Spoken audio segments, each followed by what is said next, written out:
Natco pharma company நேத்திக்கான நாள்ல 2% வந்து இறங்கியிருக்கு. இதுக்கு பின்னாடி இருக்க ரீசன் என்ன அப்படின்னு சொல்லிட்டு பார்ப்போம். ஃபர்ஸ்ட் நாட்கோ கம்பெனில இங்க யுஎஸ் எஃப்டிஏ வந்து இங்க இன்ஸ்பெக்ஷன் வந்திருந்தாங்கன்னு சொல்லிட்டு நம்ம பார்த்திருந்தோம். இது வந்து நவம்பர் மாசம். நவம்பர் 17 இருந்து 21 வரைக்கும் இன்ஸ்பெக்ஷன் வந்து நடந்துச்சு. நம்ம சென்னை பிளான்ட்ல வந்து நடந்துச்சு. அந்த பிளான்ட்ல நடக்கும்போது அப்சர்வேஷன் ஃபார்ம்ஸ் வந்து குடுத்துட்டு போனாங்க. 7 அப்சர்வேஷன் வந்து குடுத்துட்டு போனாங்க. ஃபார்ம் 483 வந்து குடுத்துட்டு போனாங்க.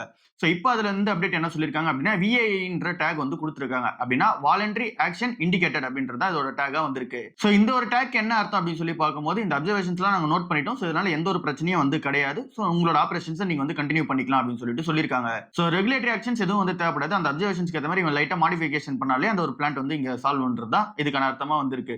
இத தாண்டி இந்த கம்பெனியோட Q3 ரிசல்ட்ஸ் வந்து வெளியாந்துச்சு. அந்த ரிசல்ட் சூப்பராவே வந்து இருந்துச்சு. நெட் ப்ராஃபிட் வந்து 14%, ரெவென்யூ வந்து 8% இயர் ஆன் இயர் பேசிஸ்ல வந்து ஏறி இருந்துச்சு.